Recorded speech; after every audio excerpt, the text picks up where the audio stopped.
Hey everyone out there, this is Brian here from Massey's Main Entertainment, and I'm coming back to you with a series I like to call a quick review. So, what I decided to do, guys, was to come up with a singular video in which I would cover and review some new releases that have come out in the last few weeks, stuff that's not normally covered in the mainstream. And then I would give my thoughts on them kind of fast and furiously and, recommend some tracks. And then hopefully this will get you guys to go listen to some of these bands. The bands I'll be covering this week are going to be Damon Albarn and the Gorillaz. They have a new release, Cracker Island. I've got the Young Fathers coming out as well. Heavy Heavy was really good. And Parannoul, I hope I pronounced that right, a shoegaze band out of Korea. So we're going to check those guys out as well. So let's just kind of jump right in here. I'm going to start off with the Young Fathers, though. Their album, I'm sorry, Heavy Heavy, really a percussion-based album. It's got a lot of varied instrumentation on it, which I think is absolutely wonderful. These guys are out of Scotland, Edinburgh, I believe, and they've been on quite a hiatus here, like for 5 years. And I imagine some of that's kind of COVID related. But I got to tell you, initially, it was just the album cover that kind of drew me in. It's a very interesting album cover, and I'm really glad that it did. The album has these little variants of avant pop and indie electronica in it, as well as a little bit of like that neo soul stuff kind of around the fringes that kind of give it some type of atmospheric sound too. I got to think that the first 5 tracks on this, guys, is absolutely, they're all wonderful. They're all bangers. I'll recommend I Saw, and I recommend Drums, and I'm going to recommend Tell Somebody and Geronimo, all great tracks. Gave this one like a solid 8.5 right after the second listen. I was like, yeah, I definitely can get on board with these guys. They're definitely somebody you can listen to. I recommend them highly. So next up, I guess I will talk about Parannoul. Again, like I said, it's a shoegaze band out of Korea. We're not really sure if it's him or her or they.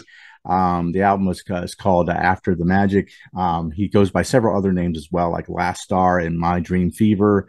I say he, again, I don't know what the gender is. It's an anonymous artist. Like I said, been around since 2017. This one here, it kind of comes off a little bit at first, like it's got some I want to say indie electronica stuff, yeah, for sure, but a little bit of shoegaze and dream pop elements that I think are really kind of interesting. Um, I know the artist even said that this was kind of dream inspired in some ways.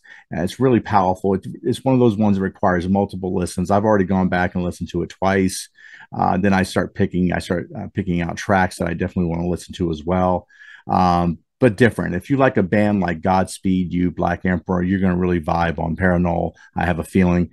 Check out tracks like Polaris, Insomnia, and We Shine at Night. All very, very good. I'm definitely going to give this album like a 7.5. I know that this can kind of grow a little bit more on me as we kind of move forward. But definitely worth a check out if you're into those bands like that. So, and lastly, we're going to go with our boy Damon Albarn and the boys and girls from Gorillaz. He has a new album out called Cracker Island, which I bought as soon as it came out. I'm a big fan of the Gorillaz, so I always want to check this stuff out. Um, it's been like 3 years since Song Machine came out. So, and I kind of missed the days of Humans and Demon Days, and obviously the self-titled album Plastic Beach. But he kind of goes back to that same mantra where he features artists coming in on his tracks, and that really always adds that texture to his music. I think that he's so innovative and creative that when he adds other people, it just makes it even better than that. This one features artists like Stevie Nicks, and it's got Thundercat and Bad Bunny as well. All really cool. I think the problem I had with the album was it's very front loaded for one thing. And the first 4 or 5 tracks are really good. Then it gets really, really stale until the bookend track with Beck, Possession Island. That this makes me think I'm not a fan of these early release stuff where they release a single, let it sit there on Spotify for 2 weeks, release a second single, add it to the mix. And then like 2.5 months later, they're finally giving you the whole album. By that time, you're not absorbing the whole album correctly, I think, and you feel stale about a couple of the other songs on there, and that may influence your scores.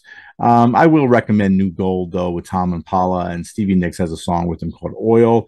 and the title track, Cracker Island, is with Thundercat. So gave the album still, because I'm a Cracker fan, I gave it a 7.75. I did feel entertained all the way through. For fans, they're going to like the album quite a bit.